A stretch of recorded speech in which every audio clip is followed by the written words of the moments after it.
There was a time when the earth trembled beneath the footsteps of gods, when cities gleamed with gold that never tarnished, and kingdoms thrived under rulers said to be immortal. These weren't just stories, they were truths etched into the bones of history, whispered by generations who believed in their permanence. Yet one by one, these legendary empires crumbled, leaving behind only fragments of their glory, hidden in the shadows of myth. How could realms built to last forever vanish so completely? The answer lies in the stories they left behind, tales of hubris, of divine wrath, of forgotten warnings that echo across centuries. Think of Atlantis, swallowed by the sea in a single night of fury, or Avalon, slipping into the mists, never to be found again. These aren't just fantastical legends, they're mirrors held up to our own world, reflecting the same forces that topple empires even today. Mythology doesn't just entertain, it preserves the hard truths about power, pride, and the inevitability of change. The gods may have abandoned these kingdoms, but their lessons remain, waiting for us to uncover them. What if these ancient stories are more than just fables? What if they're blueprints, showing us the cracks that form when civilizations believe they're too mighty to fall? This is the mystery we're unraveling together. From the drowned spires of lost cities to the whispered curses of fallen dynasties, we'll trace the silent collapse of immortal kingdoms and decode what their myths hide about the rise and fall of empires. These stories aren't just relics of the past, they're urgent reminders, warnings carved in allegory and symbol. So let's journey beyond the veil of legend, where the lines between history and myth blur, and discover why these vanished worlds still speak to us thousands of years later. The truth is waiting, and it's more revealing than you might expect. Immortality in myth isn't just about endless life, it's about the illusion of invincibility. Take the Greek Titans, those primordial beings who ruled before the gods. They were giants of unimaginable strength, untouched by age or decay, yet their reign ended in fire and chains. Why? Because they believed their power had no limits. Their downfall wasn't written by time, it was carved by their own arrogance, their refusal to adapt. The same pattern echoes in Hindu legends of the Asuras, demon kings who drank the nectar of immortality only to grow complacent, their empires crumbling under the weight of their own hubris. These stories whisper a chilling truth: immortality doesn't guarantee survival. Look deeper, and you'll find immortality in myth is rarely a blessing. It's a test, one that most fail. The Mesopotamian hero Gilgamesh roamed the earth searching for eternal life, only to realize that lasting legacy matters more than endless years. Even the Norse gods, with their golden halls and prophecies of doom, knew their immortality was fragile. Ragnarok wasn't just an ending, it was a reckoning, proving that no kingdom, divine or mortal, escapes the cycle of renewal. So why do these myths weave immortality with collapse? Because they're not just about gods and monsters, they're about us. Every empire that ever believed itself eternal, from Rome to Byzantium, repeated the same fatal mistake, mistaking longevity for permanence.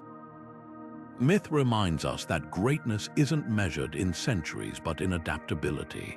The silent collapse of immortal kingdoms isn't a fantasy, it's a mirror, reflecting the fate of any power that refuses to change. Atlantis stands as one of mythology's most haunting cautionary tales, a civilization so advanced, so prosperous, it seemed destined to endure forever. Plato's account paints a picture of towering spires, intricate canals, and a people who mastered the arts of war and wisdom. But beneath that glittering surface lurked a fatal flaw: pride. The Atlanteans grew drunk on their own power, their ambition outstripping their reverence for the gods. And in a single cataclysmic night, the sea rose to claim them. But here's the chilling part: Atlantis might not be pure fantasy. Some scholars trace its origins to the real-life collapse of the Minoans, a seafaring empire shattered by the volcanic eruption of Thera around 1600 BC. Thera's explosion sent tsunamis crashing across the Mediterranean, swallowing coastal cities and plunging an entire civilization into ruin. Others see echoes of Troy, of Mycenae, of all the Bronze Age kingdoms that crumbled when drought, invasion, or natural disaster exposed their fragility. Atlantis then becomes more than a myth. It's a mosaic of historical collapses, a story stitched together from humanity's collective memory of fallen greatness. The sea in these tales is never just water. It's chaos, the unpredictable force that humbles even the mightiest. In Mesopotamian myth, the god Enlil sends a flood to wipe out humanity's noise. In the Bible, the same deluge spares only Noah. And in Atlantis, the ocean doesn't discriminate, it swallows the just and unjust alike.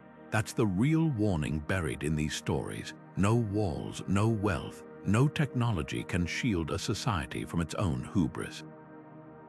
When rulers forget their vulnerability, when they build higher without digging deeper, the ground shifts beneath them. What makes Atlantis endure isn't just its spectacle, it's the uncomfortable truth it forces us to confront. Every golden age believes itself the last. Every empire assumes its dominance is eternal. But the sea always returns in one form or another. Whether it's rising tides or revolts, economic collapse or ecological disaster, the pattern repeats. Atlantis didn't vanish because it was weak. It vanished because it refused to see its own limits, and that's a lesson written not just in sand, but in stone. Avalon wasn't just an island, it was a promise, a place where wounds healed, where time stood still, where the sword Excalibur was forged, and where King Arthur was carried to mend his mortal injuries. But unlike Atlantis, swallowed in violence, Avalon didn't fall to disaster. It simply faded. Like mist dissolving at dawn, it retreated from the world, leaving behind only whispers. This vanishing act speaks to something far deeper than geography. Avalon's disappearance marks the moment when one era's magic became another era's myth.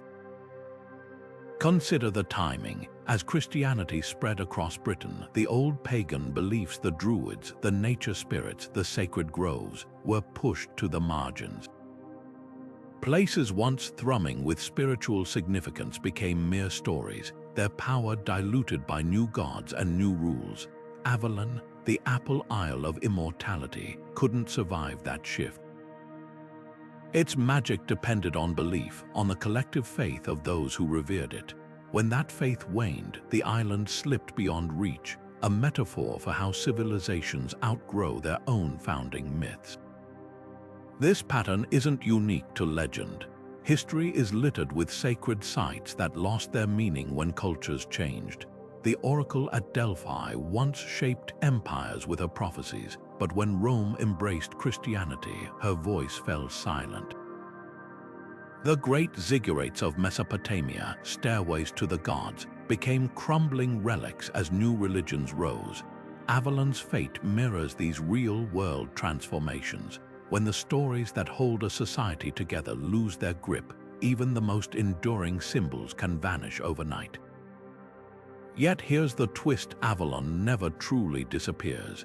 In later tales, it lingers just out of sight, a ghost at the edge of the map. Some say Arthur sleeps there, waiting to return when Britain needs him most. That's the paradox of these lost realms. The more they fade, the more they haunt us. Avalon becomes less a place and more an idea, a longing for a world where magic was real, where heroes didn't die but merely waited. And that's the real lesson hidden in its mist. Empires don't just collapse from external forces, they crumble when the stories that sustain them stop resonating. The moment people no longer see themselves in the old myths, the foundation cracks. Avalon's quiet retreat is a reminder that belief is the true lifeblood of any kingdom.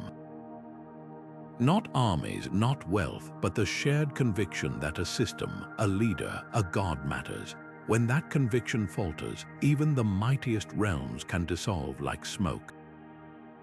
The island didn't sink beneath the waves. It slipped between the pages of history, a casualty not of catastrophe but of change. And in that, it may be the most honest mirror of all. The silent collapse of immortal kingdoms isn't always dramatic. Sometimes it's just a whisper growing fainter with each passing generation. The Norse gods knew their fate long before the first flames of Ragnarok licked at the walls of Asgard. Unlike the sudden collapses of Atlantis or Avalon's quiet fade, this was an ending written in prophecy, a destiny so certain that even Odin, the All-Father, couldn't rewrite it. The Vikings didn't just tell stories about the fall of their gods, they lived with it, a shadow stretching across their sagas and songs. But here's what sets Asgard's collapse apart. It wasn't a tragedy. It was a necessity. The death of the old world made room for the new. Picture the scene, the great wolf Fenrir breaking free, the serpent Jörmungandr rising from the sea, the fire giants marching across the rainbow bridge. Every detail of Ragnarok pulses with inevitability, yet the gods don't cower. Thor fights the serpent knowing it will kill him. Odin faces Fenrir with a spear, though prophecy says the beast will swallow him whole. Even in the face of annihilation, they choose defiance. That's the heart of the Viking worldview. If you can't escape the end, meet it with your head high. This myth holds a mirror to the Viking age itself. Their real-world kingdoms like the legendary Jorvik or the trade hubs of Birka rose and fell with startling speed. Raids, shifting alliances, harsh winters, their history was written in impermanence. But rather than despair, they celebrated the fleeting glory of life. A skaldic poem might praise a king's deeds while acknowledging his hall will one day crumble. A runestone would immortalize a warrior, even as the carver knew the stone itself would wither away. The Norse didn't just accept collapse, they wove it into their understanding of greatness. And then there's the twist, the rebirth after Ragnarok.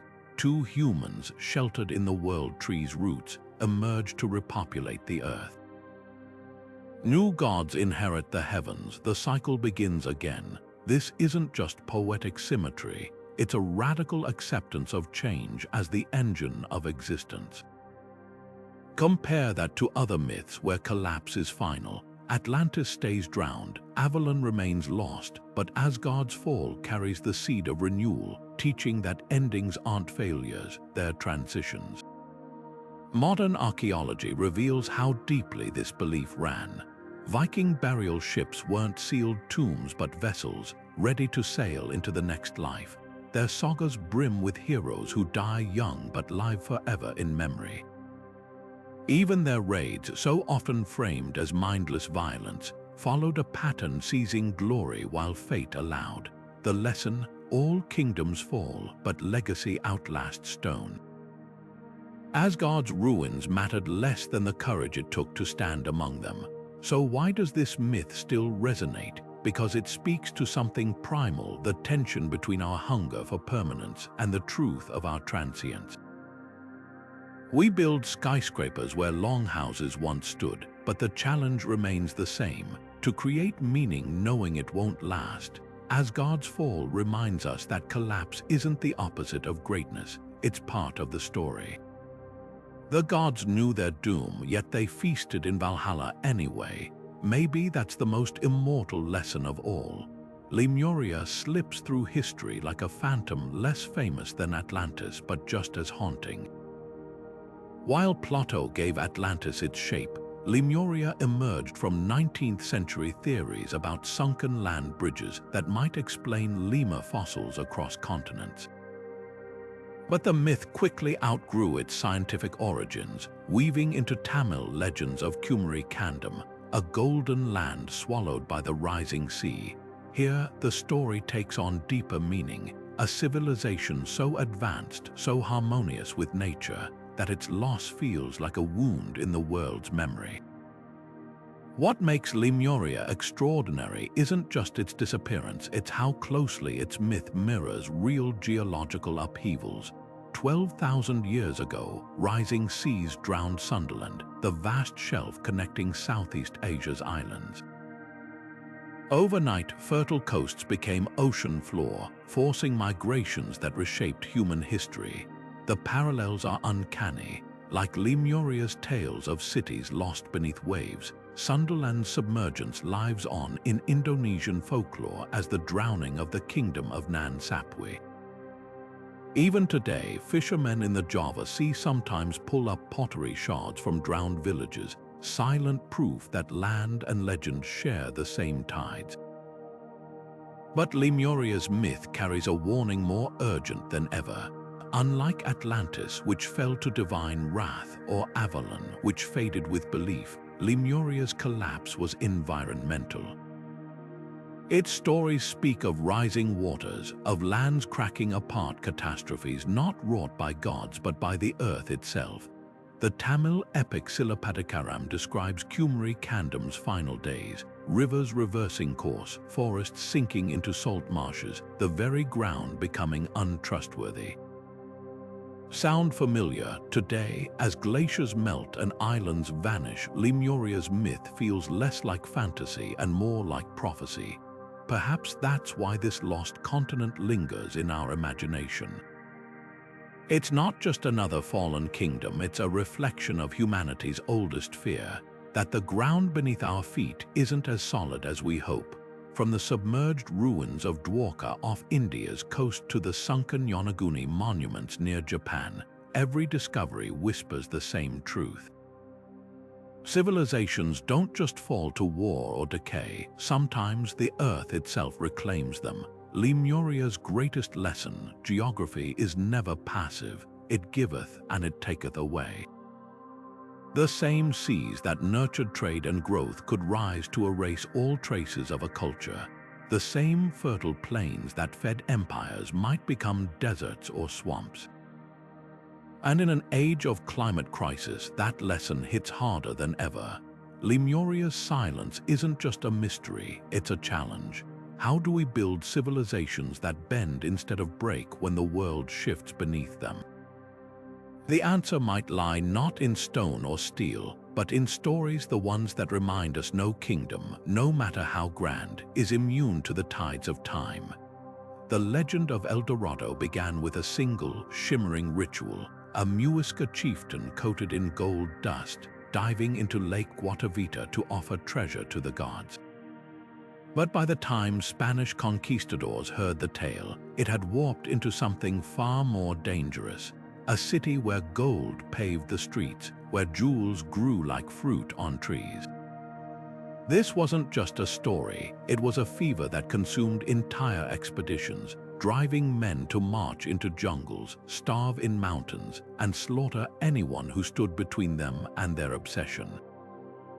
And here's the cruel irony: the real Muisca, whose goldworking inspired the myth, never hoarded wealth the way the Europeans imagined. For them, gold wasn't currency, it was sacred, meant to be returned to the earth in ceremonies. The very thing the conquistadors sought to steal was never meant to be owned in the first place. Consider the cost of this delusion. Hernán de Quesada's expedition dragged hundreds of men through the Andes, only to find a handful of golden trinkets. Sir Walter Raleigh wasted 2 fortunes and his son's life searching the Orinoco Basin for a city that existed only in rumor.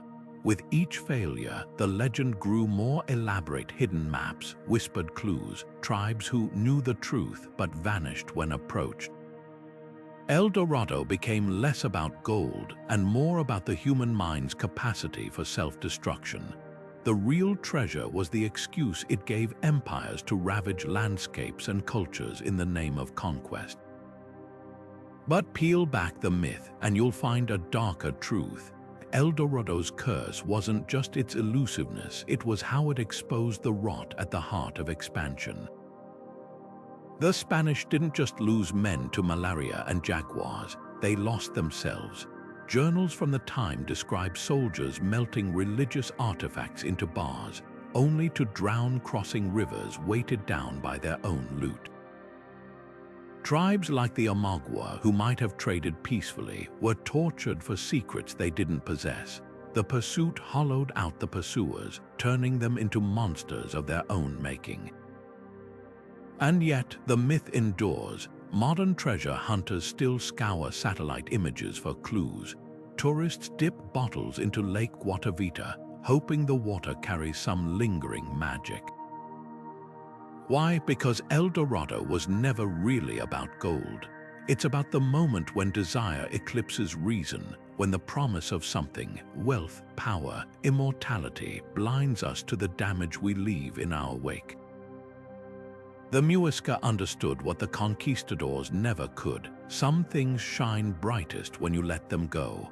Their golden rituals were acts of release, not accumulation. The real Eldorado wasn't a place, it was a warning. Hyperborea was the ancient world's dream of perfection, a paradise so far north that the sun never set, where sickness and war were unknown, and where Apollo himself was said to visit during winter. The Greeks described it as a land beyond the north wind, where golden-haired giants lived in harmony with nature, their days filled with music and feasting. But unlike Atlantis's violent end or Avalon's quiet fade, Hyperborea didn't collapse. It simply vanished from maps, slipping from geography into legend. And that's what makes its story so unsettling. A kingdom doesn't need to drown or burn to disappear. Sometimes it just fades from memory, leaving behind only whispers. The mystery deepens when you trace the threads connecting Hyperborea to real places. Some scholars see echoes of the Scythians, nomadic horsemen whose gold-filled tombs dotted the Eurasian steppe. Others point to the Sami people of Scandinavia, whose reindeer-herding cultures thrived under the midnight sun. Even the ancient Siberian Pazyryk burials, with their frozen mummies and intricate tattoos, hint at a world the Greeks might have mythologized from travelers' tales. But here's the twist: Hyperborea's legend grew brighter as the real cultures that inspired it receded.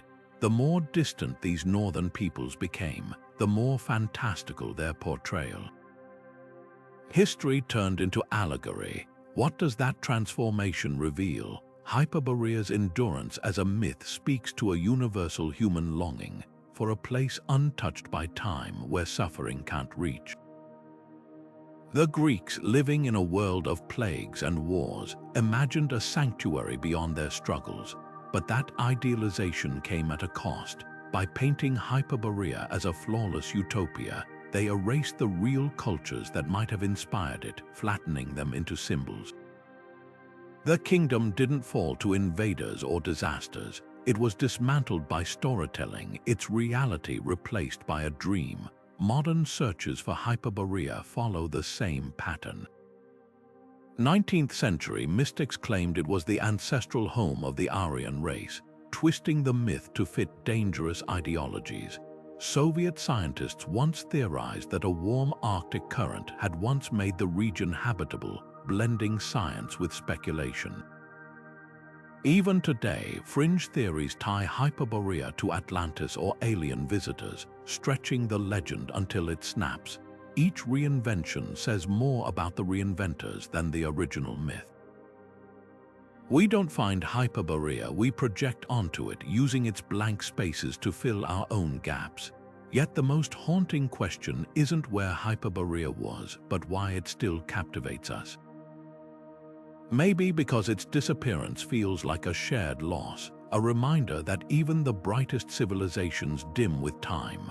Or perhaps it's the opposite, proof that some kingdoms never truly die. Hyperborea exists now not as a place but as an idea, that somewhere beyond the known world perfection might still be possible. The Greeks never found it. Neither have we, but the search continues, not across ice or ocean, but in the stories we tell ourselves about who we were and who we wish we could be. Shangri-La wasn't just a paradise, it was a paradox. James Hilton's fictional valley, nestled high in the Himalayas, promised eternal peace, where time moved slower and wisdom flourished untouched by the outside world. But the genius of his creation lay in its impossibility. Shangri-La could only exist as long as it remained hidden, as long as no one brought the chaos of modernity to its doorstep. That tension between sanctuary and exposure mirrors real Tibetan legends of Babel, secret valleys said to reveal themselves only to the pure of heart. These hidden realms weren't just places, they were tests. Find one, and you'd either protect its sanctity or become the reason it vanished. The myth taps into something primal. From the Garden of Eden to the Maori's Hawaii, every culture has its version of a lost paradise, a place where life was simpler, purer. But here's what sets Shangri-La apart. It's a paradise that knows its own fragility. Hilton's lamasery isn't ignorant of the outside world. It hoards books, art, music, preserving them like seeds against a coming winter. That's the tragic twist. Even as the monks guard their isolation, they're preparing for the day it ends. Their utopia is built on the assumption that nothing, not even Shangri-La, escapes time. Real-world echoes of this myth are eerily prescient. Consider the Hunza Valley in Pakistan, often cited as Shangri-La's inspiration. For centuries, its remote cliffs shielded a culture of longevity and harmony, until roads and tourism blurred its seclusion. Or Bhutan, which measured progress not in GDP but gross national happiness, only to grapple with the very modernity it tried to filter. These places didn't collapse, they transformed, proving that isolation is a temporary defense against change. Even the most guarded Eden eventually faces a choice: adapt or become a relic. Perhaps that's why Shangri-La endures in our imagination. It's not just a fantasy of escape, it's a mirror held up to our own contradictions. We crave untouched beauty, yet our search for it inevitably leaves footprints. We romanticize the remote, then build highways to reach it. The real lesson of Shangri-La isn't about finding paradise, it's about reckoning with the fact that paradise, by definition, can't survive being found. The moment we map it, photograph it, sell tickets to it, we've already begun its unraveling. Hilton understood this. In his novel, Shangri-La's fate is left ambiguous. Did it survive, or was it destroyed by those who sought to exploit it? That uncertainty lingers because it's the question we're all wrestling with. How do we preserve what's precious without suffocating it? How do we love a place without claiming it? The vanishing of Shangri-La isn't a failure, it's an inevitability, and in that, it might be the most honest utopia of all. The gods of Egypt didn't collapse, they faded like ink dissolving in the Nile. For 3,000 years, their names echoed through temple halls, their stories etched into the walls of pyramids. But empires change, and even deities must bow to time. Unlike Atlantis's violent end or Asgard's fiery reckoning, Egypt's pantheon slipped away grain by grain, a slow retreat that reveals just as much about power as any cataclysm. Take Amun-Ra, the sun god who once united the two lands under his golden gaze. At the height of the New Kingdom, his priests rivaled pharaohs in wealth and influence. Yet when Akhenaten declared Aten, the sun disk, the one true god, Amun-Ra didn't vanish overnight. He lingered, shrines still whispered his name, farmers still left offerings. It wasn't revolution that undid him, but erosion. A drought here, a weakened dynasty there, until even his grand temple at Karnak stood half empty. This wasn't the stuff of mythic disaster, it was the quiet unraveling of belief itself. Foreign invasions accelerated the decline, but they didn't cause it. The Persians, then the Greeks, then the Romans. Each conqueror brought new gods, yet Egypt's pantheon proved adaptable. Isis became a goddess of the Mediterranean, her cult spreading as far as London. But syncretism has its limits. When Christianity arrived, preaching a single god of love and judgment, the old deities found no foothold. No earthquakes swallowed their temples, no floods washed them away. People simply stopped telling their stories. The last gasp came at Philae, where priests of Isis performed rites well into the 6th century, long after Rome fell, long after the pyramids became curiosities. When Emperor Justinian finally ordered the temple closed, it wasn't with a battle cry but a bureaucratic decree. The final hymn to Isis faded into silence, not with a bang but a sigh. Here's what makes Egypt's decline so haunting. It shows collapse isn't always spectacle. Sometimes it's the slow forgetting of a language, the crumbling of a single stone from a statue's face. Pantheon didn't fall, it was forgotten, piece by piece, until only the stones remembered. And in that, it's a mirror to every tradition we've ever outgrown. Not abandoned, not destroyed, but set aside when the world moved on. The gods of Egypt remind us that immortality isn't just about surviving, it's about being remembered. And memory, like the Nile's flood, has its seasons. The Maya didn't vanish in fire or flood, they walked away. While legends like Atlantis speak of sudden catastrophe, the collapse of this civilization played out in slow motion, a retreat so gradual it's almost invisible in the archaeological record. One by one, their towering pyramids were swallowed by jungle, their intricate calendars abandoned, their ball courts silent. But here's what makes their story so unsettling. The Maya saw it coming. Their own myths spoke of cycles, worlds created and destroyed, eras ending not with a bang but with a whisper.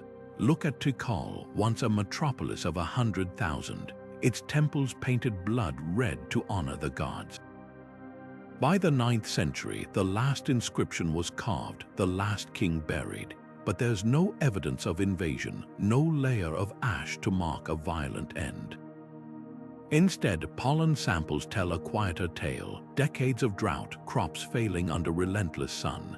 The Maya didn't just starve, they made choices. Some moved to the coast, trading corn for fish. Others retreated into smaller villages, holding onto fragments of their old ways. This wasn't oblivion, it was adaptation. A civilization unraveling stitch by stitch. Yet their myths had prepared them for this. The Popol Vuh, their sacred text, describes previous worlds destroyed by flood, by fire, by darkness. Each collapse made way for something new. The Maya didn't fear endings, they expected them. When Spanish chroniclers arrived centuries later, they found descendants still offering cornmeal to the old gods, still whispering stories of the hero twins who outwitted death. The cities were gone, but the memory lived on. Modern archaeology reveals how deeply this cyclical thinking ran. Maya kings weren't just rulers, they were timekeepers, orchestrating rituals to keep the cosmic order intact.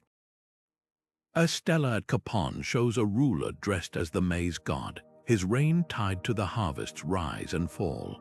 When droughts came, when the people lost faith in his power to intercede with the gods, the system faltered.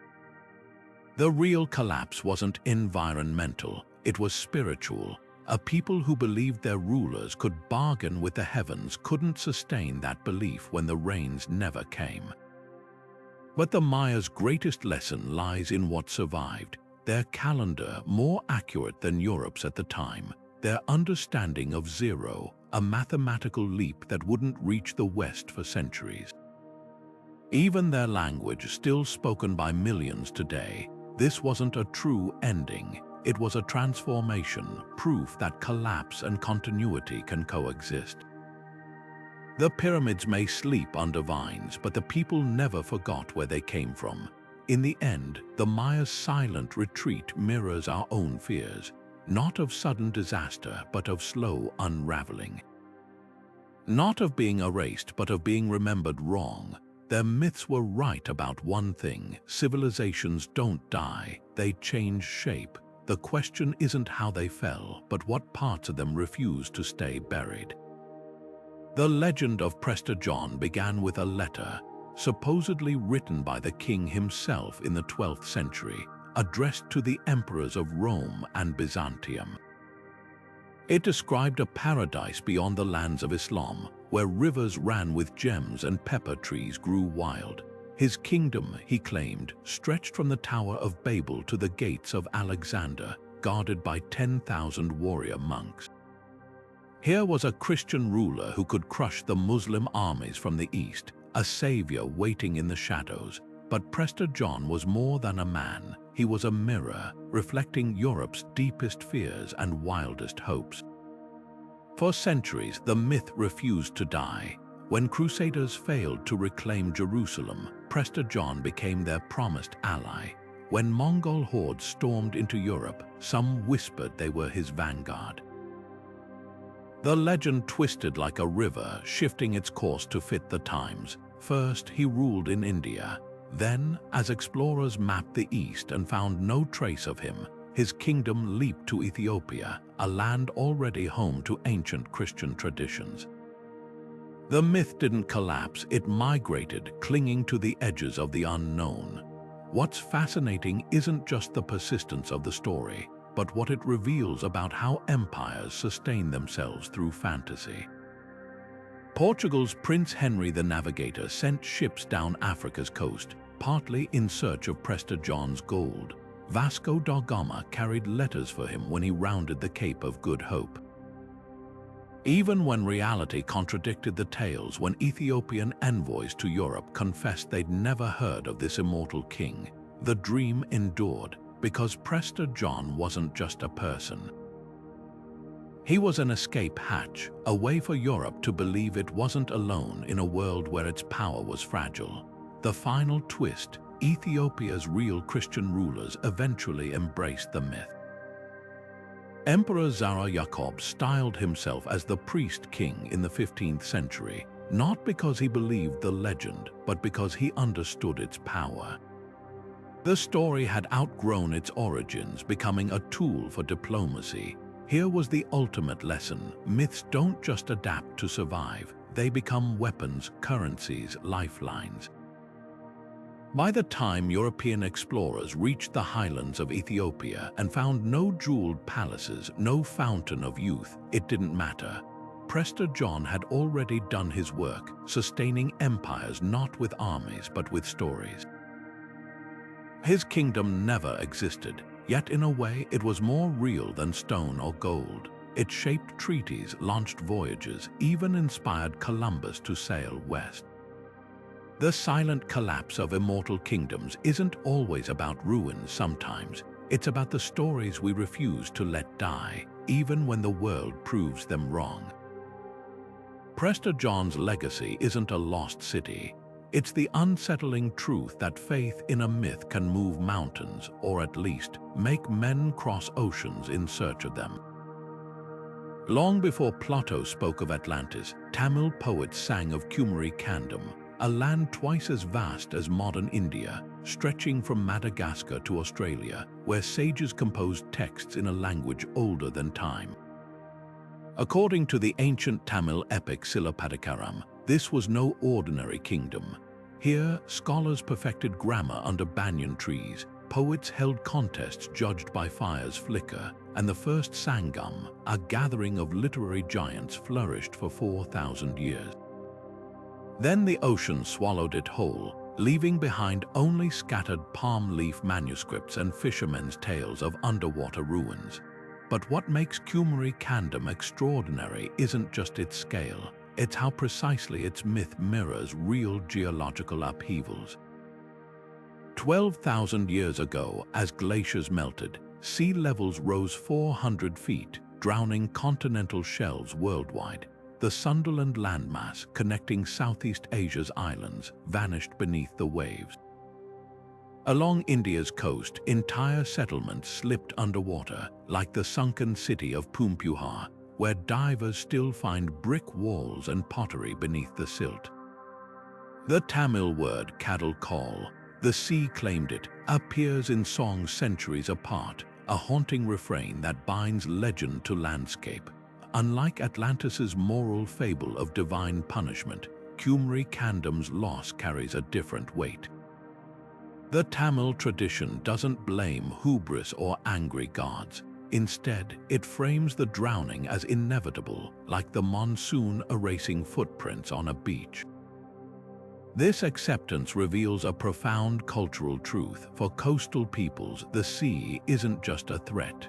It's a partner in survival and loss. When Sri Lankan fishermen point to Adam's Bridge, a chain of shoals, and call it Rama's Bridge, or when Maldivians speak of their ancestors' gardens now under coral, they're stitching myth to memory, using stories to map what science confirms, that the Indian Ocean's floor is littered with drowned homelands. Modern searchers for Cumory Candum walk a razor's edge between archaeology and nationalism.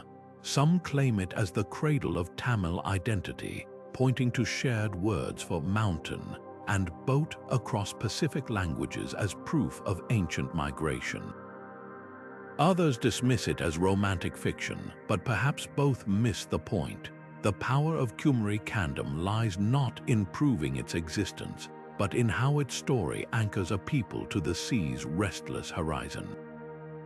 When Tamil poets describe the lost continent's libraries sinking, like a lamp's glow swallowed by darkness, they're not recording history, they're preserving the universal ache of displacement, the longing for a home that exists now only in syllables and song. The sea took Cumory Candum twice, first the land, then the memory of where it lay. Yet in that double vanishing lies its immortality. Atlantis warns of pride, Cumory Candum whispers of resilience. Every time a Tamil child learns the old verses, every time a diver brushes sand from a submerged brick, the drowned continent breathes again, not as a place, but as a testament to how myths keep what the ocean steals. They called them the Immortals, 10,000 Persian warriors whose ranks never dwindled, whose armor never cracked. Herodotus wrote of their gleaming spears, their robes threaded with gold, their seamless formation that seemed to replenish itself like a river refilling its bed. To face them was to face inevitability itself. Yet when Alexander the Great marched into Persia, this legendary force shattered like glass beneath a hammer. The collision wasn't just between armies, it was between myth and reality, between the stories empires tell themselves and the truths they can't outrun. Look closer at the legend. The Immortals' name came from their uncanny ability to replace every fallen soldier instantly, creating the illusion of endless numbers. But that very mystique hid a fatal flaw. Their strength depended on perception. When Alexander's phalanxes broke their lines at Gaugamela, the illusion crumbled. The Macedonians didn't just defeat the Immortals, they exposed them as mortal men clinging to a fading ideal. Persia's elite had spent generations believing their own legend, mistaking reputation for invincibility. History is littered with similar delusions. The Janissaries of the Ottoman Empire, once the Sultan's unstoppable force, became so entrenched in their privileges that they resisted modernization until they were slaughtered in their own barracks. The Roman Praetorian Guard, founded to protect emperors, devolved into kingmakers who auctioned the throne to the highest bidder. These weren't just military failures, they were collapses of ideology. When an empire's protectors become symbols rather than soldiers, the foundation rots from within. Alexander understood this better than anyone. He didn't just attack Persia's army, he targeted its mythology. By adopting Persian customs even as he burned Persepolis, he proved that legends are transferable. The real danger wasn't losing battles, it was losing control of the narrative. Persia's Immortals fell not because they were weak, but because their story stopped evolving. They were frozen in the amber of their own legend, while the world moved on around them. Yet there's a deeper irony here. The Immortals' name outlasted their empire. Today, we remember their grandeur more vividly than the details of their defeat. That's the paradox of mythic power. It can collapse in an instant, yet linger in the imagination for millennia. The lesson isn't that legends are lies, but that they're dangerous when mistaken for armor. No empire falls because it lacks strength. It falls when it forgets that even the mightiest stories need rewriting. The waves off Brittany's coast still whisper the name of Wise, the golden city that now sleeps beneath the bay. Unlike Atlantis's catastrophic end or Avalon's gentle fade, Wise's drowning carries the weight of a moral reckoning, a lesson etched in salt and sorrow. According to Breton legend, this was no accident of nature but a deliberate act of divine justice. King Gradlon built Wise behind towering seawalls, its gates locked with a single silver key he kept around his neck. Inside, the streets glittered with riches, the air thick with the scent of feasts and festivals. But his daughter Dahat, reckless with privilege, stole the key one storm-lashed night, flinging open the gates to let her lover inside. What rushed in wasn't a man but the sea itself. The walls crumbled, the bells drowned mid-chime, and by dawn, Wise was gone. What makes this myth so chilling isn't just the punishment, it's the specificity of the warning. The gates of Wise weren't merely physical barriers. They were symbols of boundaries, of the delicate balance between human ambition and the forces that keep it in check. Dahat's sin wasn't curiosity, it was entitlement, the belief that rules meant for others didn't apply to her. And in that, the story echoes real collapses like the 2004 Indian Ocean tsunami, where developers had ignored ancestral warnings about building too close to shore.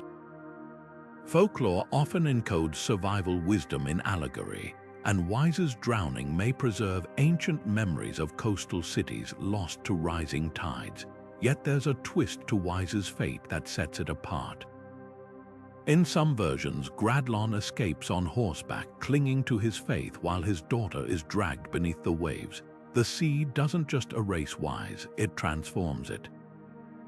Fishermen claim to still hear its bells ringing on stormy nights, a ghostly reminder that even sunken cities refuse to be forgotten. This duality, catastrophe and persistence, mirrors real archaeological discoveries like Pavloptri, a Bronze Age town off Greece's coast whose streets remain visible underwater 5,000 years later. Wise's legend isn't just about loss. It's about the tenacity of memory, how ruins endure even when their lessons are ignored. Modern Brittany keeps the myth alive in festivals where actors reenact the city's fall, children building sandcastles only to watch the tide claim them. It's a ritual that captures the heart of the story. Civilizations like coastlines are temporary. Wise's warning isn't about obedience to gods. It's about humility in the face of forces greater than ourselves. The sea didn't drown Wise because it was wicked. It drowned Wise because the city forgot it was mortal. And in an age of climate crises and crumbling infrastructures, that's a lesson written not in ink but in water. The Tuatha De Danan didn't fall, they stepped sideways. Irish mythology tells of these luminous beings who arrived in clouds of mist, wielding magic so potent they could reshape the land itself. They battled the monstrous Fomorians, ruled Ireland for centuries, and forged artifacts like the Lia Fail, the stone that roared when touched by a true king. Yet when the Milesians, the ancestors of modern Irish people, arrived, the Tuatha didn't fight to the last. They struck a bargain, the surface world for the people, the hidden realms for themselves. And so they slipped beneath the hills, into the hollow places where time moves differently, becoming the Owl's She, the fair folk of later folklore. Their retreat wasn't surrender, it was a strategic vanishing, a way to preserve their power by letting mortals believe they'd won. This myth reflects a truth deeper than history. Across cultures, the old gods rarely die, they go underground. The Greek titans were imprisoned in Tartarus, but their whispers still shaped the world. The Norse Vanir, after their war with the Aesir, weren't destroyed but integrated. Even the Hindu Asuras, though demonized, persisted as forces of chaos necessary for balance. The Tuatha's fate mirrors this pattern. Dominance doesn't last, but influence lingers in the cracks of the new order. Their story isn't about loss, it's about adaptation, the art of surviving by becoming something subtler, something the conquerors don't think to fear. Archaeology hints at why this myth resonates. Ireland's landscape is studded with Neolithic mounds like Newgrange, passage tombs older than the pyramids. To the Celts, these weren't just graves. They were Shia, the portals to the Tuatha's otherworld. When medieval scribes recorded the myths, they were likely preserving a memory of the island's pre-Celtic inhabitants, a sophisticated people whose technology and rituals seemed godlike to newcomers. The Tuatha's retreat might encode a cultural handover where the old ways weren't erased but absorbed, their potency hidden beneath layers of story. Yet the Tuatha's legacy is more than historical allegory. Their withdrawal asks a haunting question. What does it mean to fade on purpose? Unlike Atlantis or Wise, their end wasn't catastrophe but choice. They traded dominion for mystery, trading temples for fairy rings. In doing so, they became immortal in a way no battlefield victory could offer. Today, farmers still leave offerings at hawthorn trees, tourists whisper in the Hill of Tara's silence, and every Halloween, the veil between worlds is said to thin. The Tuatha didn't just survive, they thrived, not as rulers but as legends. Their power didn't collapse, its shape shifted, proving that sometimes the most enduring kingdoms are the ones no map can mark. The Inca Empire stretched like a golden chain across the Andes, its roads and storehouses humming with the labor of millions. Yet in 1532, a band of fewer than 200 Spaniards shattered this mighty realm in a matter of months. What makes their fall so haunting isn't just the speed, it's how closely it mirrored their own prophecies. The Inca spoke of Viracocha, a bearded creator god who would one day return. When Francisco Pizarro arrived from the sea, his armor gleaming like scales, his horses snorting like mythical beasts, some saw destiny fulfilled rather than invasion begun. But the real tragedy lies deeper than mistaken identity. The Incas' strength became their vulnerability.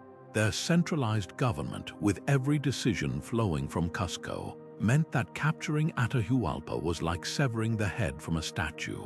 The body remained, but the will was gone. Their vast gold reserves, meant to honor the gods, became the very bait that lured conquerors deeper into their territory. Even their advanced infrastructure worked against them. Those same smooth highways that moved armies and messages now carried Spanish cavalry with terrifying efficiency. The empire that had woven together dozens of cultures through shared labor and language found its subjects turning against it, some joining the Spanish in hopes of freedom from imperial rule. Yet here's where myth outlasted history. As the last Inca stronghold of Vilcabamba fell in 1572, legends arose of a hidden city called Paititi, where escaped nobles guarded their gold and traditions. The story of Incarri took root, a belief that the dismembered body of Atahualpa was slowly regenerating underground, destined to return and restore order. These weren't just fanciful tales, they were survival mechanisms, ways for a shattered people to process unimaginable loss. Similar motifs appear worldwide, from King Arthur's promised return to the Zulu prophecy of Shaka's rebirth. When reality offers no hope, mythology builds stairways out of the abyss. Modern archaeology reveals the heartbreaking scale of this cultural metamorphosis. Machu Picchu, now a tourist icon, was likely abandoned before the Spanish even found it, not sacked, but surrendered. Its stones silent witnesses to a world already slipping away. Quechua weavers began embedding secret patterns in their textiles, preserving forbidden cosmology in knots and dyes. Even today, during the Inti Raymi festival, dancers wearing conquistador costumes are ritually defeated by Inca kings. Not just reenactment, but a form of time travel where history's wounds are symbolically healed. The Inca's fall teaches us something profound about collapse. It's never just about armies or economics, it's about the stories we tell to make sense of the unthinkable. Their myths of return weren't denial, they were defiance, a refusal to let conquest have the final word. The gold is gone, the temples are churches now, but the mountains still whisper the names of the gods. And in that persistence, perhaps, lies the truest immortality. The desert remembers what the city forgot. In the Quran's Surah al-Fajr, Aram emerges as a cautionary spectre, a metropolis of towering pillars, its people drunk on their own grandeur, until a sandstorm howled for 7 nights and 7 days, burying every monument, every boast beneath dunes as high as mountains. Unlike Atlantis's watery grave or Wise's drowning, Aram's punishment came not from the sea but from the land itself, a reminder that even the earth can rise up to swallow the arrogant. What chills the bones about this myth is how closely it mirrors real archaeological tragedies. For centuries, scholars dismissed Aram as pure allegory until satellite imagery revealed a network of ancient caravan routes converging in Oman's empty quarter, pointing to a once thriving hub now known as Yuba. Excavations uncovered walls tilted at impossible angles, wells filled with sand, and pottery shards half melted by time's relentless heat. Here was a city that likely fell not to war or invasion, but to its own thirst. The same underground aquifers that fed its gardens drained dry, the very ground collapsing into sinkholes as if the desert had opened its jaws. The Quran's description of Aram's lofty pillars takes on eerie resonance when you stand before the ruins of Petra or Palmyra, real cities carved into cliffs, their columns once glittering with gold leaf, now pockmarked by wind-blown grit. These weren't just architectural feats, they were declarations of dominance over nature, yet the desert always has the last word. At Petra, flash floods eroded foundations. At Palmyra, salt crystals pushed up from the earth split stones apart. Aram's myth crystallizes this truth. Civilizations that mistake stone for immortality forget that sand flows faster than water in the end. But the story's real power lies in its duality. Bedouin tribes passing the ruins of Yuba for generations wove tales of a cursed city where jinn whispered in the shifting sands. They spoke of strange lights flickering over the dunes at night, perhaps methane from decaying matter, or simply the play of moonlight on quartz. What science calls desertification, folklore frames as divine retribution. Both versions agree on one thing: the land itself turned against its people. Modern parallels are hard to ignore. Phoenix, Arizona, pumps water from depleted rivers to sustain palm-lined boulevards. Dubai's skyscrapers rise beside vanishing aquifers. Aram's lesson wasn't just about hubris, it was about misreading the landscape's limits. The pillars didn't collapse because they were weak. They fell because their builders assumed the ground beneath them would never change. And in that, the city's silence speaks louder than its towers ever did. The next time you see a sandstorm rolling across the horizon, remember, it's not just wind and dust. It's the desert's memory stirring bones of kingdoms that once swore they'd stand forever. Aram's ruins whisper a warning we're still learning to hear, that the earth keeps score and pride makes for fragile foundations. Zeus ruled Olympus with a thunderbolt in one hand and paranoia in the other. Greek myths whispered of his fear, the prophecy that his own child would overthrow him, just as he had overthrown his father Cronus, and Cronus had overthrown the sky itself. This cycle of rebellion wasn't just storytelling, it was a coded warning about the fragility of power, even for the gods. Yet Olympus never collapsed in myth. There was no great battle, no cataclysm. The gods simply faded, their temples crumbling not from divine wrath but from human indifference. Their end wasn't dramatic, it was quiet, like a fire burning down to embers.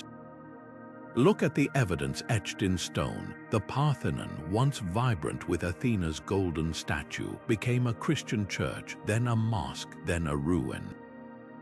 The oracle at Delphi, whose voice once swayed kings, fell silent as new philosophies replaced old faiths.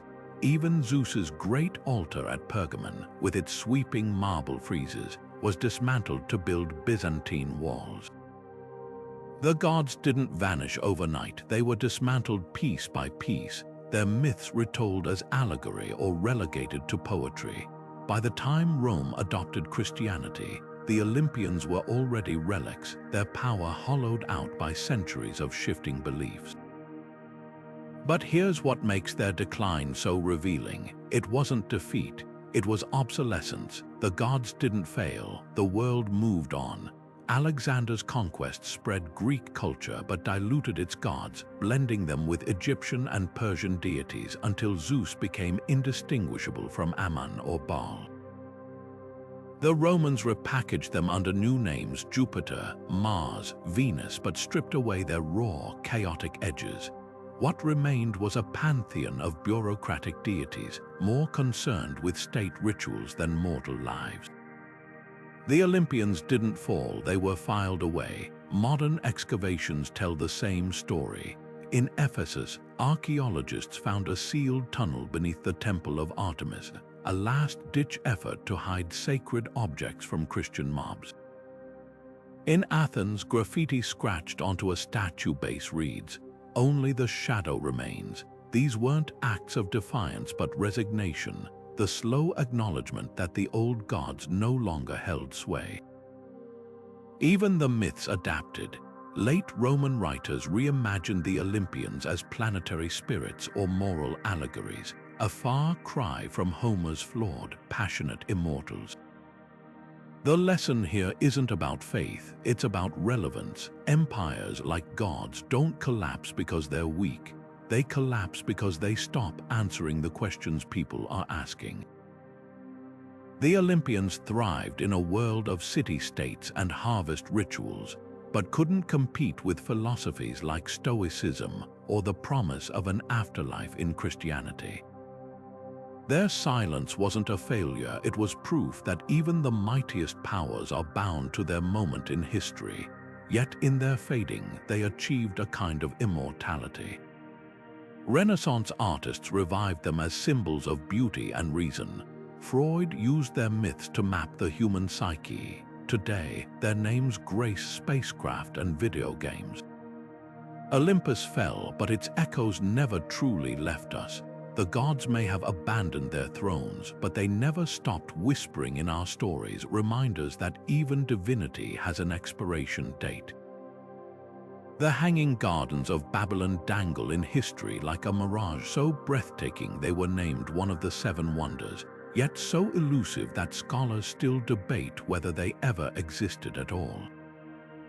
Ancient texts describe terraced gardens rising like green mountains above the desert, irrigated by an ingenious system of screws and aqueducts, a paradise built by King Nebuchadnezzar to soothe his homesick queen. Yet no Babylonian records mention them, no ruins definitively mark their place. By the time Roman historians like Strabo wrote of their splendor, they were already relics of a vanishing past, more legend than landmark. This ambiguity makes their disappearance even more haunting. If the gardens were real, their fate is a masterclass in how civilizations misplace their own marvels. Babylon's decline was slow, sacked by Persians, then Macedonians, then abandoned as the Euphrates shifted its course. the gardens, if they stood, would have been among the first to wither. Without water, without caretakers, their exotic trees would have baked into kindling, their towering terraces collapsing like sandcastles in a drought. But here's the twist: their vanishing might not have been accidental. Later rulers, eager to claim Babylon's glory, could have erased them from records, just as statues are toppled and names chiseled from monuments today.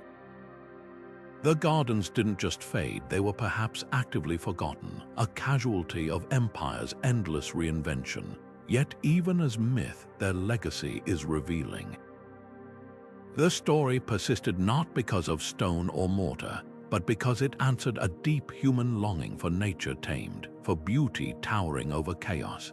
Similar gardens appear in Assyrian reliefs and Persian poetry, suggesting the idea itself was immortal, even if the original wasn't. Modern excavations at Babylon uncovered an astonishing system of vaults and wells beneath the palace. Could these be the bones of the fabled gardens? Or did later visitors, struck by Babylon's decay, imagine a grandeur that never was? The line between memory and mirage blurs here, reminding us that wonder is often a mirror, reflecting what we wish to see. What truly terrifies isn't the garden's possible destruction, but the ease with which even the mightiest achievements slip from history's grasp. The Great Pyramid still stands, but the mausoleum at Halicarnassus was quarried for its marble. The Colossus of Rhodes melted down for scrap. The Hanging Gardens, real or not, symbolize a harsher truth. Civilizations don't just lose their treasures to time. They misplace them through neglect, through conquest, through the simple act of moving on. A garden, after all, is only as alive as those who tend it. And when the last gardener dies, even the most vibrant paradise becomes just another ghost in the desert wind. The cliff dwellings of the Anasazi cling to canyon walls like silent sentinels, their empty doorways staring across the desert as if waiting for a return that never came. These towering stone apartments, carved into sheer rock faces at Mesa Verde and Choco Canyon, were once bustling with life. Families grinding corn on metates, elders telling stories by firelight, traders bringing turquoise from distant mines. Then, around the 13th century, the footsteps faded, the hearths grew cold, the ladders that connected the cliffs were pulled up, leaving no trace of where the people went. Unlike mythical Atlantis or Avalon, the Anasazi's disappearance wasn't woven from legend, it was real. Yet their vanishing act was so complete, so enigmatic, that it birthed myths of its own. Archaeologists trace their departure to a web of crises, decades of drought that turned springs to dust, deforestation that stripped the land bare, signs of violence in unearthed bones. But here's what haunts the most: the Anasazi didn't just flee. They left behind pottery still stacked in niches, sandals tucked under sleeping mats as if they intended to return. Their exit wasn't chaotic, it was deliberate, a collective decision to walk away from homes built over generations. Modern Pueblo tribes like the Hopi and Zuni speak of them as ancestors who went into the earth, their spirits lingering in the very stones. To these descendants, the Anasazi didn't vanish, they transformed, their legacy living on in rituals and oral traditions. Yet the mystery endures because it forces us to confront our own fragility. The Anasazi weren't primitive, they were master engineers, aligning entire cities to celestial events, channeling scarce water with precision. If they could collapse, what does that mean for us? Their story echoes other silent collapses: the Greenland Norse clinging to vanishing pastures, the Rapa Nui of Easter Island felling their last trees. But the Anasazi's cliffs whisper something subtler. Sometimes survival isn't about stubborn endurance, but knowing when to let go. The dwellings still stand, their walls bearing handprints pressed into wet plaster centuries ago. Those prints aren't just marks, they're questions. How do you recognize the moment a way of life becomes untenable? When do you stop fighting the land and start listening to it? The Anasazi's greatest lesson might be this: disappearance isn't failure. It's the quiet courage to walk into the unknown, leaving only echoes for us to ponder. The Tower of Babel didn't just collapse, it shattered the illusion of unity. Genesis tells of a time when all humanity spoke one language, building a city with a tower so tall it would reach the heavens. But their ambition wasn't the problem, it was their arrogance. They sought not just to ascend but to conquer, to make a name for themselves that would echo through eternity. And so the story goes, God scattered their speech, splintering their shared tongue into countless dialects, leaving them stranded in a cacophony of confusion. The tower crumbled not from weak foundations, but from the very thing that built it: human pride. Look closer, and you'll see Babel isn't just a parable, it's a blueprint for how empires disintegrate. The real-life ziggurats of Mesopotamia, like the Etemenanki in Babylon, were physical embodiments of this myth: terraced temples where priests climbed literal stairways to the gods. These structures weren't just religious centers, they were political statements, declarations that a king's power could bridge earth and sky. Yet time and again, these towers fell, not to invaders but to internal strife. The Assyrian Empire fractured when regional governors stopped understanding each other's orders. The Roman Empire splintered when Latin dialects diverged beyond recognition. Babel's lesson: a civilization's greatest threat isn't the enemy at the gates, it's the silence between allies who no longer speak the same language. But here's the twist: Babel's collapse wasn't purely punishment, it was preservation. The story suggests that unchecked unity can be as dangerous as chaos. When the Soviet Union crumbled in 1991, it wasn't just economics or politics that tore it apart. It was the resurgence of forgotten languages, cultures, and identities suppressed under enforced homogeneity. The tower's fall forced humanity to diversify, to adapt, to fill the earth as intended. In that light, Babel's ruin wasn't an ending. It was a recalibration, a reminder that true strength lies not in monolithic power but in the resilience of many voices. Modern echoes of Babel are everywhere. The European Union struggles with translation costs exceeding €1 billion annually. Tech giants build AI to bridge language gaps, yet algorithms still mistranslate crises. Even the internet, our digital tower of connection, fractures into echo chambers where words mean wildly different things to different groups. The myth endures because it captures a timeless tension: our yearning for unity versus our need for individuality. The stones of Babel's tower may be dust now, but its shadow lingers. Every time a nation splits along linguistic lines, every time a grand project fails from miscommunication, the old warning whispers anew: no empire, no matter how lofty its ambitions, can outlast the fragility of human understanding. The tower fell not because it reached too high, but because those who built it forgot to listen. The flames that consumed the library of Alexandria didn't just burn papyrus and ink, they devoured the voices of centuries. Imagine shelves stretching as far as the eye could see, stacked with scrolls from Babylon's astronomers, Greece's philosophers, Egypt's physicians. Here, Eratosthenes calculated the Earth's circumference, Hipparchus mapped the stars, and Archimedes sketched inventions centuries ahead of their time. Then, in a matter of hours, fire reduced it all to smoke and silence. But here's the twist: Alexandria didn't fall to barbarians or natural disaster. Its greatest loss came from something far more insidious: indifference. The library's decline wasn't a single catastrophe, but a slow unraveling. Julius Caesar's siege in 48 BC ignited the first flames, but the deeper damage came later: budgets slashed for scribes, scholars drifting away as political winds shifted, scrolls rotting in neglected corners. By the time Christian mobs destroyed the Serapeum, Alexandria's daughter library, in 391 CE, most of its treasures were already gone, not stolen, not banned, simply forgotten. That's the true tragedy. Knowledge doesn't always vanish in screams. Sometimes it slips away in whispers, lost not to malice but to the assumption that someone else would preserve it. Modern archaeology reveals how fragile such repositories really are. When ISIS pulverized Mosul's libraries in 2014, they were repeating a pattern older than empires. The House of Wisdom in Baghdad, once Islam's intellectual crown jewel, met a similar fate under Mongol siege. Even today, digital archives face silent deaths, corrupted servers, abandoned URLs, formats that become unreadable as technology evolves.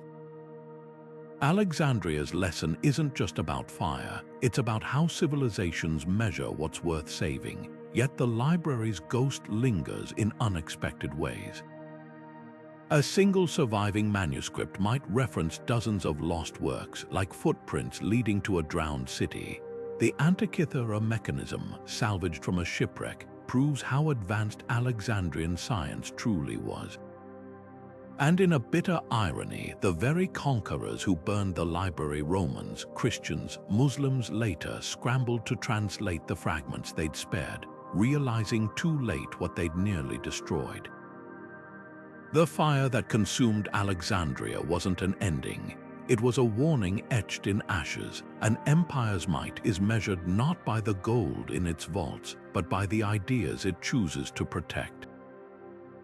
Every time a language goes extinct, every time a climate archive is deleted, we're building our own libraries and deciding, blink by blink, what will survive us.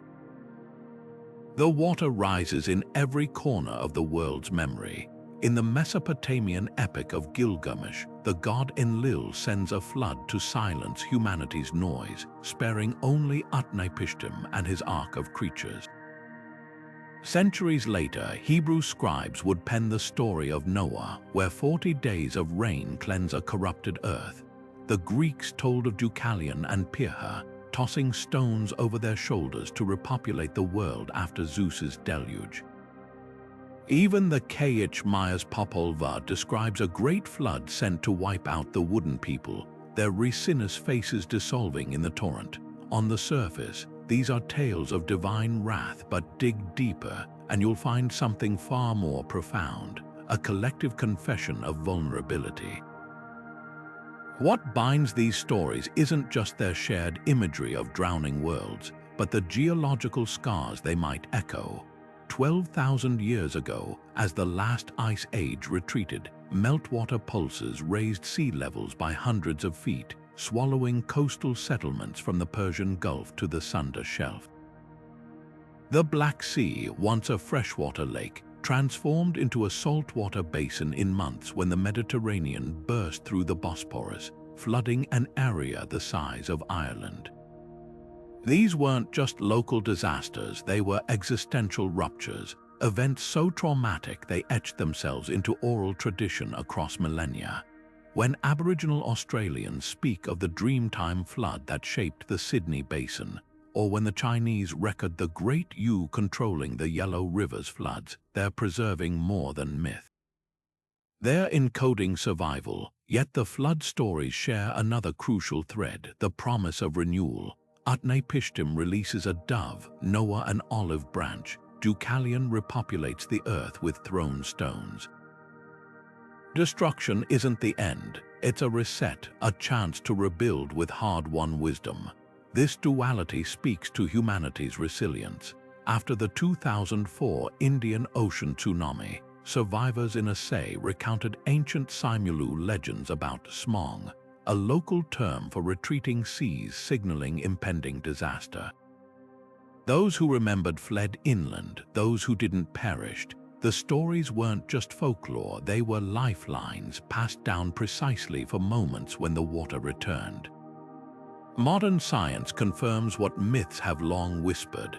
Sediment cores from the Black Sea show abrupt salinity spikes matching flood legends. underwater ruins like Japan's Yonaguni Monument hint at drowned civilizations.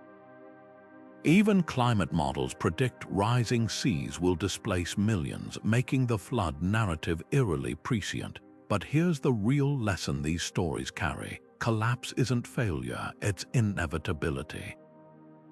The question isn't whether the waters will come, but what will carry to the other side. The next time you hear thunder roll across the sky, listen closely. It's not just weather. It's the echo of every culture that ever stood on a shore and wondered how deep the water would rise. The flood myths don't just warn of destruction, they remind us that every ending carries the seed of a beginning. And that may be the most immortal truth of all. Hubris isn't just a tragic flaw, it's the thread that weaves through every fallen kingdom's tapestry, from the Greek Titans to the golden spires of Atlantis. This recurring theme isn't coincidence, it's a warning etched in allegory. Consider the Hindu Mahabharata, where the mighty Kaurava dynasty collapses after dismissing the wisdom of their own kin, or the Aztec prophecy that Moctezuma ignored, the return of Quetzalcoatl, mistaken for Cortez's arrival. These stories aren't just about arrogance, they're about the blindness that comes with power, the inability to see beyond one's own reflection. Natural disasters, too, wear the same face across myths. The flood that cleanses Mesopotamia's corruption mirrors the rains that drowned the Hopi's third world, just as the sinking of Cumory Candum finds its echo in Japan's Jomon tales of vanishing islands. Geological records confirm these cataclysms: volcanic winters, rising seas, droughts lasting generations. But myths do something science cannot. They assign meaning to the chaos. A tsunami isn't just water, it's Poseidon's fury or Vishnu's reckoning. These narratives transform trauma into teachable moments, ensuring survival lessons outlast the survivors. Divine wrath often serves as the bridge between human folly and earthly punishment. The Norse gods knew Ragnarok was inevitable, yet they chose valor over surrender. Conversely, the Bible's Sodom and Gomorrah burned for their decadence, while the Celtic Tuatha de Danan retreated rather than defy fate. The contrast is revealing. Some myths punish defiance, others reward acceptance. The common thread: consequences are never arbitrary. Whether it's Zeus's lightning or Anubis's scales, myths insist that actions reverberate beyond mortal lifespans. Yet the most haunting pattern is the forgotten wisdom, the knowledge lost when libraries burn or elders die without passing on their stories. The Aboriginal Dreamtime speaks of Wanjinas, ancestral beings whose warnings about overhunting are ignored at a tribe's peril. In Slavic folklore, Baba Yaga's cryptic advice is dismissed by the arrogant, saving only the humble. These tales underscore a brutal truth: civilizations don't collapse when they're weak, but when they stop listening. The cyclical nature of these myths offers a paradoxical comfort. Just as the phoenix rises from ash, the Maya's fifth world emerges after the fourth's destruction. This isn't nihilism, it's resilience coded in narrative. When modern cities pump groundwater until the land sinks, or when leaders dismiss climate warnings as whispers, the old patterns flicker back to life. The silent collapse of immortal kingdoms wasn't just their end, it was an invitation to rebuild, to remember, to outgrow the hubris that felled them. The silent collapse of immortal kingdoms in myth isn't just a collection of fantastical stories, it's a reflection of our own fragile reality. These ancient tales of drowned cities, forgotten gods, and vanished empires whisper a truth we often ignore. No civilization, no matter how mighty, outruns the tides of time. But within their ruins lies a paradox. The same myths that warn of hubris and decay also carry the seeds of renewal. Atlantis may have sunk beneath the waves, but its legend still ripples through our culture. Avalon slipped into the mists, yet its promise of healing lingers in our collective imagination. Even the Norse gods, marching knowingly toward Ragnarok, understood that destruction wasn't an end. It was a necessary step in the cycle of creation. What makes these stories endure isn't their tragedy, but their duality. They don't just chronicle falls, they reveal how civilizations metabolize their own collapses. The Maya didn't vanish, they transformed, their calendars and languages surviving long after their pyramids were reclaimed by jungle. The Inca's golden empire fractured, yet their descendants still whisper prophecies of Inkari's return. These myths aren't obituaries, they're blueprints for resilience, showing how cultures weather catastrophe by turning memory into myth and loss into legend. Today, we face our own unravelings: climate shifts, political fractures, the slow erosion of shared truths. The warnings etched in these ancient stories feel unnervingly prescient. When the builders of Babel forgot how to listen to one another, their tower crumbled. When the rulers of Aram assumed the desert would never reclaim their jeweled pillars, the dunes swallowed them whole. These weren't random disasters, they were the consequences of choices, of systems that grew rigid, of leaders who mistook permanence for power. Yet hope flickers in the way these myths refuse to die. Like the phoenix rising from ash, they remind us that endings are also beginnings. The Tuatha De Danan retreated beneath the hills, but their stories still shape the Irish landscape. Hyperborea vanished from maps, yet its dream of a perfect north still tugs at explorers and poets. These kingdoms achieved a different kind of immortality, not through stone or sword, but through the stories we continue to tell about them. The question isn't whether our modern kingdoms will fade. All do eventually. The question is what will leave echoing in the silence. Will we be remembered for our hubris like the titans chained in Tartarus, or for our adaptability like the Maya who traded pyramids for fishing nets? Myths give us a rare gift, the chance to learn from collapses we didn't live through, to spot the cracks before they splinter. The silent fall of immortal kingdoms isn't just history, it's an invitation. To build with humility, to listen to warnings older than writing, and perhaps when our time comes, to fade not with a scream, but with the grace of a story worth retelling.